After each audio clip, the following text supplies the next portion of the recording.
O que eu acho mais difícil é você desmistificar para um pai e para uma mãe que um filho tem um transtorno. E a gente sofre junto porque você vê seu filho nessa situação é complicado.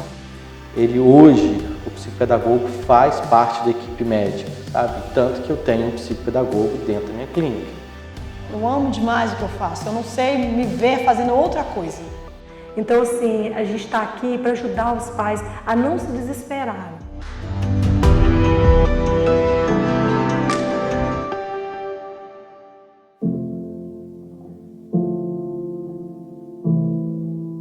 Primeiro momento, eu já fui na escola, olha, eu tô vendo que ela não tá dando conta de fazer as atividades. Aí a escola começou a investigar. Aí me chamou e falou, olha, leva no neurologista, pode ser algum problema de aprendizado, né? Um déficit de atenção ou alguma coisa assim. E aí eu levei no neurologista, aí a neurologista de cara já falou, olha, procura uma psicopedagoga. Pelo fato da gente ter acelerado ela para poder ela entrar no primeiro ano, porque o governo lançou quem fizesse 5 anos e meio até dia 30 de junho poderia entrar no primeiro ano. Então isso aí foi a complicação para ela. Então ela não se adaptou àquele método e isso a gente chama de despedagogia. A criança não tem também um transtorno, mas sim uma dificuldade no aprendizado. E o professor, o pedagogo, o psicopedagogo, ele tem que estar presente para ajudar a construir, ajudar a separar essas duas situações. Ele hoje, o psicopedagogo, faz parte da equipe médica, sabe? Tanto que eu tenho um psicopedagogo dentro da minha clínica. Por quê? Porque ela ajuda a entender o transtorno e ajuda a traçar metas para o desenvolvimento dessa criança. O que eu acho mais difícil é você desmistificar para um pai e para uma mãe que um filho tem um transtorno. Porque, às vezes, eles vêm com um ideal imaginário de que aquilo é uma catástrofe, de que é muito ruim. Na realidade, a maior dificuldade dela mesma era a leitura. Eu, assim, toda a vida sempre percebi isso, porque ela ia ler, ela tentava adivinhar as palavras, ela trocava muito o B pelo D.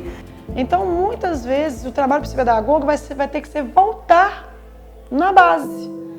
Trabalhar a lateralidade, trabalhar as letrinhas, uma a uma, sons. Então, ele vai ter que ir lá e fazer a base do concreto onde a criança não foi feita anteriormente. E aí eu tenho crianças frustradas, crianças ansiosas e crianças com falsos TDAH. Porque minha criança está muito desatenta, extremamente agitada. E muitas vezes não é nada neurológico, é um cérebro que foi puxado e a criança está cansada. E fases não se pula, não se queima, porque ela vai voltar para te cobrar. Olha, eu não fui trabalhada.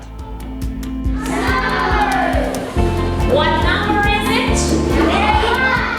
Eu acho que a escola, ela é ao contrário do que muitas pessoas acham. Ela tem até um medo de chegar perto do pai e falar, olha, procure orientação médica, porque o seu filho está com um probleminha, o seu filho precisa de uma ajuda, o seu filho consegue ir melhor.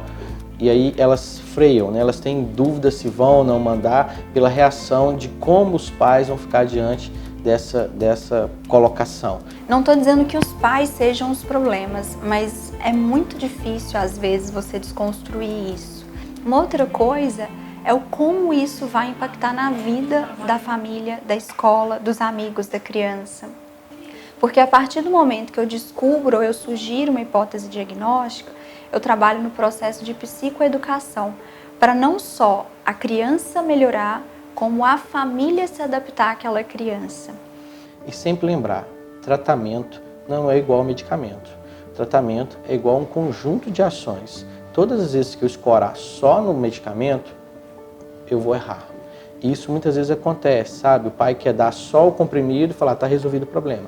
E muitas vezes não está resolvido o problema. Se ele não tiver um apoio pedagógico, um apoio terapêutico, um apoio psicológico, ele vai continuar tendo vários problemas e não vai alcançar o que ele deveria alcançar.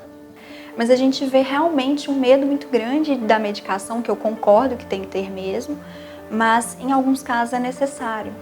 E quando ela não existe, isso atrapalha também no processo da criança.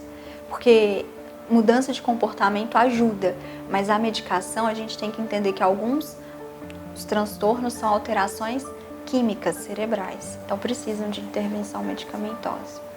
Quando eu falo para um pai que o filho dele tem alguma coisa, presta muita atenção no impacto que isso vai causar na vida dele. O pai vai acreditar em mim porque eu sou uma profissional, certo? E aí, o médico também, porque eu vou dar ali um raciocínio para o médico constando o que eu acho que a criança tem. Então, o médico vai medicar aquela criança. Se ela não tiver nada, eu estou dando veneno para uma pessoa saudável. A neurociência é um fato isso. A gente ainda não sabe com exatidão o que é que alguns medicamentos que nós passamos para crianças fazem a longo prazo.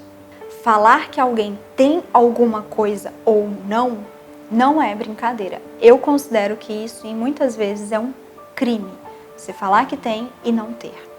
Você vai, na psicopedagogia, você vai analisar a criança aonde está o problema que ele não está aprendendo.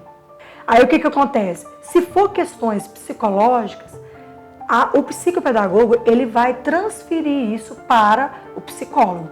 Depois desse laudo aí vai ver para onde que ele vai. Se ele vai realmente continuar com a psicopedagoga ou se ele vai fazer tratamento psicológico. Eu encaminho para ela, falo, Deise, suspeito de dislexia. Faz uma avaliação, vê o que você acha.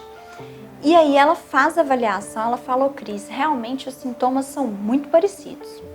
Vamos fazer aqui um acompanhamento? Aí a gente começa. Se a dificuldade dela persistir, então realmente a gente está falando do transtorno. Essa é a diferença. O transtorno ele persiste, é uma dificuldade. O que a gente da psicologia faz? A gente ajuda a criança a buscar recursos internos para que ela dê conta.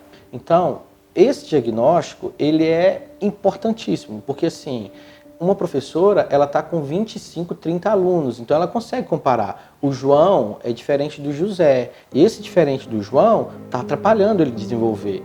E aí ela consegue te mandar um laudo e discutir com a pedagoga, discutir com a psicopedagoga a melhor forma de escrever, de comunicar a equipe de que está vendo alguma coisa sem dar diagnóstico, mas ela pode muito bem sugerir, assim, orientar para que o médico ache o caminho. Então, nossa função não é pegar esse laudo, colocar um ponto final e achar que é aquilo mesmo. Toda criança, todo adolescente, todo ser humano tem capacidade de desenvolver. Então, essa criança, geralmente, com o laudo sendo uma vírgula, o laudo tem que chegar para a gente, eu tenho essa possibilidade de entrar no sistema do CIMAD, que é um sistema online, né, junto com a secretária da escola. Então, nós vamos colocar ali nesse sistema tudo que o relatório pedagógico, comportamental, o relatório de aprendizagem, o relatório também médico, pede daí o professor de apoio quando, né, alguns casos realmente necessários. Então, por isso eu comecei esses acompanhamentos para poder ela dar conta. E aí foi aí que ela conseguiu adaptar. A criança não entende que foi um atropelo que ela recebeu ali de conteúdos que ela não deu conta. Então, quando eu costumo brincar com essa analogia, né, que o psicopedagogo é o fisioterapeuta do cérebro, e aí o fisioterapeuta, a função dele? Pegar e conduzir com atividades, exercícios, que aquilo vai, aos poucos, voltando e ele vai reforçando aquele fator muscular até que aquilo volte ao seu estado de equilíbrio normal. Então, o psicopedagogo é a mesma forma, porém ele trabalha com conexões neurais, com o cérebro. Então, o que acontece? Às vezes, na própria escola, pode estar começando a fazer essas intervenções, chamando essa criança numa salinha à parte, já trabalhando com essa criança, com essas intervenções. Então, assim, tendo o psicopedagogo na escola, ajuda muito mais o professor. Para nós, na profissão de psicopedagogia, é muito importante você ver o aluno desenvolver na vida, na sua profissão. É muito importante você ver uma pessoa que tem dificuldade, depois você vê ele médico. Eu tenho noção e eu tenho propriedade para falar isso. Não é porque eu sou psicopedagoga, não. É porque eu sou mãe de uma que tem TDAH. Então, assim, você receber isso de um profissional muito riquíssimo. Mas é difícil para um pai receber isso. Na época, quando um profissional falou que minha filha tinha TDAH, eu desesperei. E hoje eu vejo que não é deformidade.